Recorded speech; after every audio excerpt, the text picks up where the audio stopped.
포스코가 이딴 산재 사고에 대한 언론 보도와 관련해 지역 노동인권운동가인 권영국 변호사를 검찰에 고소하고 2억 원의 손해배상 청구 소송도 함께 제기했습니다. 지역 시민사회는 포스코가 이딴 산재에 대한 비판 여론에 재갈을 물리려 한다고 비판했습니다. 장성훈 기자입니다.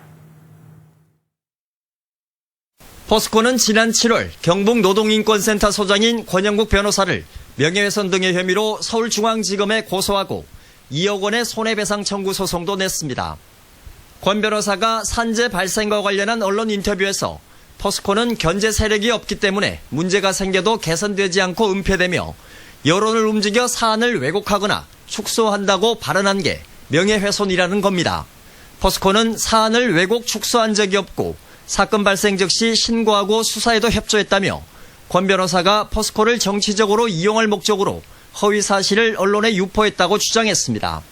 하지만 권영국 변호사는 최근에도 포스코에선 산재 사고를 둘러싼 축소 은폐 의혹이 있었고 포스코 새노조의 강성 이미지를 더 씌우는 등 포스코의 영향력을 통한 여론 조성 사례를 비판한 것이라고 반박했습니다.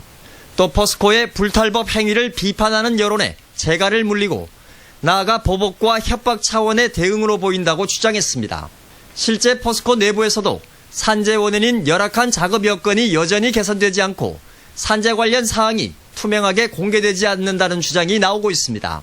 회사에서는 이제 경제적 논리로 접근하다 보니까 산재 문제가 개선되지 않고 있다. 산업안전보건위원회가 다 민주노총 소속이다 보니까 법적인 기구인 산업안전보건위원회조차도 제대로 가동되고 있지 않는 게 포스코의 현실입니다. 정치권과 시민단체들은 포스코의 법적 대응은 비판 여론 자체를 인정하지 않겠다는 구시대적인 행태라고 비판했습니다. 산재를 은폐하려는 의혹 또한 사실상 있어 왔습니다. 그런데 이걸 비판한다고 해서 민생사상의 어떤 책임을 묻고 소송을 제기하고 하는 것은 비판 여론의 재갈을 물리는 시도로. 한편 서울중앙지검은 최근 포스코의 명예훼손 고소건에 대해 사실상 혐의가 없다고 보고 각하 처분했습니다. 포스코는 이에 대해 항고할 예정이며 민사소송도 관련 법률에 따라 진행하겠다는 입장을 밝혔습니다. MBC 뉴스 장성훈입니다.